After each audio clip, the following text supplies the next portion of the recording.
সরাসরি স্ক্রিনে কিন্তু আমরা অষ্টম শ্রেণীর সেকেন্ড সামেটিভ অর্থাৎ দ্বিতীয় পর্যায়ক্রমিক মূল্যায়নের পরিবেশ ও বিজ্ঞানের কোশ্চেন পেপারটা দেখতে পাচ্ছ। ফুল মার্কস তোমাদের রয়েছে 25, আর সময় তোমাদের রয়েছে 50 মিনিট। প্রথমে তোমাদের রয়েছে ভৌত বিজ্ঞান। একে দাগে রয়েছে সঠিক উত্তর নির্বাচন করলে যে কোনো 5টি প্রতিপ্রশ্নে মান 1 করে 1 × 5 = 5। প্রথম, অনুঘটকের সক্রিয়তা নির্ভর করে আয়তনের ওপর, ভরের ওপর, ক্ষেত্রফলের ওপর না ঘনত্বের ওপর? উত্তর হবে ক্ষেত্রফলের ওপর। প্রশ্ন, গলিত ক্যালসিয়াম ক্লোরাইডের তড়িৎ বিশ্লেষণে অ্যানোডে মুক্ত হবে ক্যালসিয়াম, ক্লোরিন, হাইড্রোজেন না অক্সিজেন? উত্তর হবে ক্লোরিন। তাহলে গলিত ক্যালসিয়াম ক্লোরাইডের তড়িৎ বিশ্লেষণে অ্যানোডে মুক্ত হবে ক্লোরিন। প্রশ্নে, সূর্য থেকে পৃথিবীতে তাপ আসে যে পদ্ধতিতে পরিবহন, পরিচলন, বিকিরণ না প্রতিফলন? হবে বিকিরণ। তাহলে সূর্য থেকে পৃথিবীতে তাপ আসে যে পদ্ধতিতে তা হলো বিকিরণ। প্রশ্ন, কোন পদার্থের এককভাবে উষ্ণতা বৃদ্ধিতে প্রয়োজনীয় তাপকে বলে লীন তাপ, তাপমাত্রা, গলনাঙ্ক না আপেক্ষিক তাপ? উত্তর হবে আপেক্ষিক তাপ। পরের প্রশ্ন, যে পদার্থটির নির্দিষ্ট গলনাঙ্ক নেই সেটি হলো কাঁচ, দস্তা, তামা না বরফ? উত্তর হবে কাঁচ। তাহলে যে পদার্থটির নির্দিষ্ট গলনাঙ্ক নেই সেটা হচ্ছে কাঁচ। বলেছে, তড়িৎ স্ফুলিঙ্গ সৃষ্টি হয় কাঁচির শান দেওয়ার সময়, বজ্রপাতের সময়, হাতে হাত ঘষলে, প্রদত্ত সব ক্ষেত্রে? উত্তর হবে বজ্রপাতের সময়। তাহলে তড়িৎ স্ফুলিঙ্গ সৃষ্টি হয় বজ্রপাতের সময়। পরে হচ্ছে 2 দাগে সংক্ষিপ্ত উত্তর দাও যে কোনো 4টি প্রতিপ্রশ্নে মান 1 করে 1 × 4 = 4। প্রথম রয়েছে শূন্যস্থান পূরণ করো। লোহায় মরচে পড়া একটি ড্যাশ প্রক্রিয়া উত্তর লিখবে জারণ হাইপেন বিজারণ প্রক্রিয়া।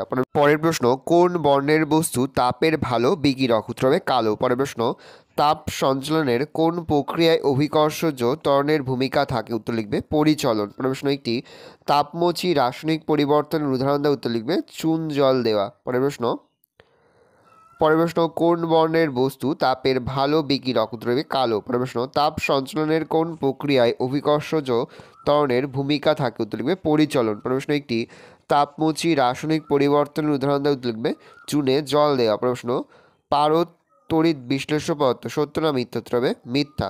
পরে হচ্ছে, বরফের সঙ্গে লবণ মিশিয়ে দিলে বরফের গলনাঙ্কের কি পরিবর্তন ঘটে? লিখবে বরফের গলনাঙ্ক হ্রাস পাবে।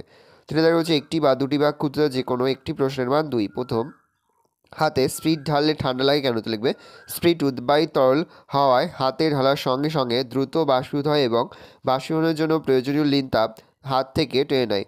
হাত থেকে তাপ বেরিয়ে যায় বলে হাতে ঠান্ডা লাগে। লীন তাপ কাকে বলে? রেসা একক কি? একক ভরের কোনো পদার্থের উষ্ণতার হবে উষ্ণতার পরিবর্তন না ঘটিয়ে শুধুমাত্র অবস্থার পরিবর্তনের জন্য যে পরিমাণ তাপ প্রয়োগ বা নিষ্কাশন করতে হয় তাকে ওই পদার্থের ওই অবস্থার পরিবর্তনের লীন তাপ বলা হয়। লীন তাপের রেসা একক হচ্ছে জুল পার কেজি। পরে হচ্ছে, বর্ষাকাল অপেক্ষা শীতকালে ভিজে জামা কাপড় দ্রুত শুকায় কেন? বায়ুতে জলীয় বাষ্পের পরিমাণ যত কম থাকে বাষ্পায়ন তত দ্রুত হয়। শীতকালে বায়ুতে জলীয় বাষ্পের পরিমাণ খুব কম থাকে, তাই ভিজে জামা কাপড় থেকে জল দ্রুত হারে বাষ্পীভূত হয়, ফলে ভিজে জামা কাপড়গুলি দ্রুত শুকিয়ে যায়। কিন্তু বর্ষাকালে বায়ুতে জলীয় বাষ্প অনেক বেশি থাকে, তাই বাষ্পায়নের হার কম হয়, ফলে বর্ষাকালে ভিজে জামা কাপড় শুকোতে বেশি সময় লাগে। 4 দাগে রয়েছে 3 থেকে 4টি বাক্য উত্তর যে কোনো দুটি প্রতিপ্রশ্নের মান 3 করে 3 × 2 = 6। প্রথম, সালোক সংশ্লেষ বিক্রিয়ায় সূর্যালোকের ভূমিকা ব্যাখ্যা করো। উত্তর লিখবে উদ্ভিদের সালোক সংশ্লেষ বিক্রিয়ায় সূর্যালোকের উপস্থিতিতে জল ও কার্বন ডাই অক্সাইড বিক্রিয়া করে গ্লুকোজ ও অক্সিজেন উৎপন্ন হয়। এক্ষেত্রে আলোক শক্তির সমযোজী যৌগ জল ও কার্বন ডাই অক্সাইডের সমযোজী বন্ধন ভেঙে দেয়। সমযোজী বন্ধন ভেঙে যাওয়ার দরুন মুক্ত পরমাণুগুলি সহজেই রাসায়নিক বিক্রিয়ায় অংশগ্রহণ করে এবং বিক্রিয়ার দরুন গ্লুকোজ ও অক্সিজেন উৎপন্ন হয়। রয়েছে, গ্যালভানাইজেশন কাকে বলে? এর একটি ব্যবহার লেখো। তড়িৎ বিশ্লেষণের মাধ্যমে কোনো ধাতুর উপর জিঙ্কের প্রলেপ দেওয়ার পদ্ধতিকে গ্যালভানাইজেশন বলে। লোহাকে মরচে মারার হাত থেকে রক্ষা করার জন্য লোহার উপর জিঙ্কের প্রলেপ দেওয়া হয়। এইরূপ লোহাকে গ্যালভানাইজড লোহা বলা হয়। রয়েছে, অনুঘটক কাকে বলে? উদাহরণ দাও। তাহলে যে সকল পদার্থ কোনো রাসায়নিক বিক্রিয়ায় উপস্থিত থেকে বিক্রিয়ার বেগ বাড়ায় কিন্তু বিক্রিয়া শেষে নিজে অপরিবর্তিত থাকে তাকে অনুঘটক বলে। যেমন KClO3 থেকে অক্সিজেন প্রস্তুতির বিয়োজন বিক্রিয়ায় MnO2 অনুঘটক হিসাবে কাজ করে। বলছে, তড়িৎ স্ফুলিঙ্গ কীভাবে সৃষ্টি হয়?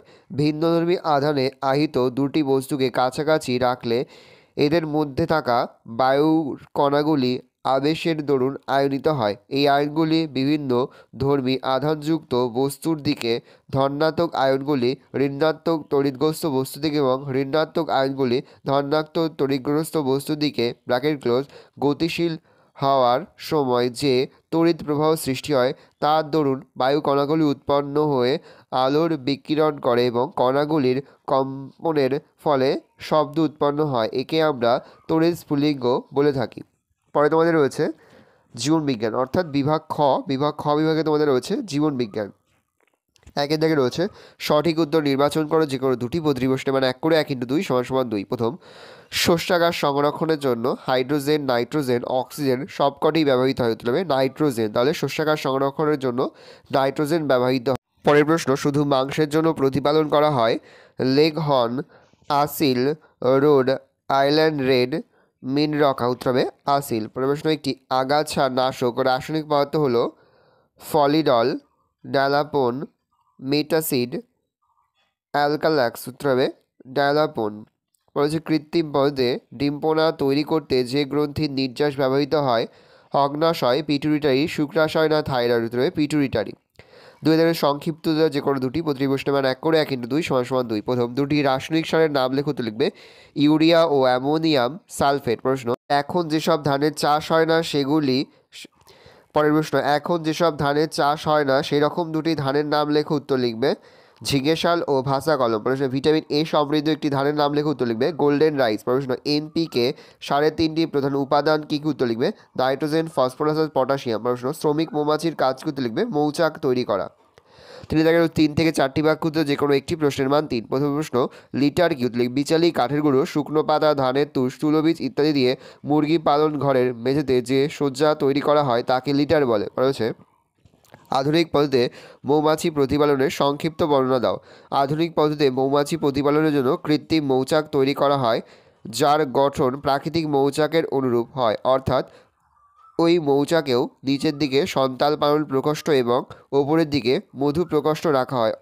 একটা রানী মৌমাছি ও কতগুলো শ্রমিক মৌমাছি ধরে এনে কৃত্রিম মৌচাকে ছেড়ে দিলে কয়েকদিনের মধ্যে দেখা যায় আরও অনেক মৌমাছি ওই মৌচাকে এসে জড়ো হয়েছে। এরপর মৌচাকে রানী মৌমাছির ডিম থেকে অনেক মৌমাছির সৃষ্টি হয়। কৃত্রিম উপায়ে মৌমাছি পালন করতে গেলে কাছাকাছি আম, জাম, লেবু, পেয়ারা, ধনে, সরষে, নিম ইত্যাদি গাছ থাকা দরকার, কারণ ওই সব গাছ থেকে মৌমাছিরা মকরন্দ সংগ্রহ করে। মধু তৈরি হলে কৃত্রিম মৌচাক থেকে বিশুদ্ধ মধু সংগ্রহ করার জন্য বিশেষ ধরনের মধু নিষ্কাশন যন্ত্র ব্যবহার করা হয়। রয়েছে আতুর পুকুর, পালন পুকুর ও সঞ্চয়ী পুকুর কাকে বলে? যে পুকুরে ডিমপোনা প্রতিপালন করা হয় তাকে আতুর পুকুর বলে, আর যে পুকুরে ধানীপোনা পালন করা হয় তাকে পালন পুকুর বলে এবং যে পুকুরে চারাপোনা প্রতিপালন করা হয় তাকে সঞ্চয়ী পুকুর বলে। ভালো করে দেখে নাও, এই রয়েছে টোটাল তোমাদের সেকেন্ড সামেটিভ অর্থাৎ দ্বিতীয় পর্যায়ক্রমিক মূল্যায়নের 8ম শ্রেণীর পরিবেশ ও বিজ্ঞানের কোশ্চেন পেপার।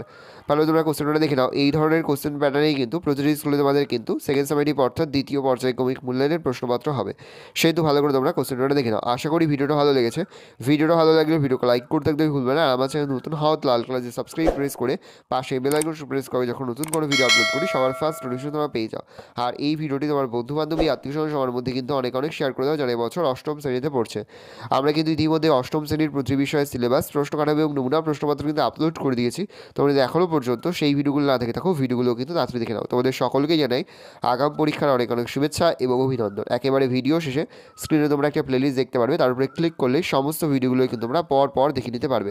কোথাও লিখতে বা বুঝতে যদি কোনো রকম অসুবিধা হয় তাহলে কিন্তু নির্দ্বিধায় কমেন্ট সেকশনে কমেন্ট করে জানাতে একদমই ভুলবে না। ভালো করে তোমরা কোশ্চেন পেপারটা দেখে নাও।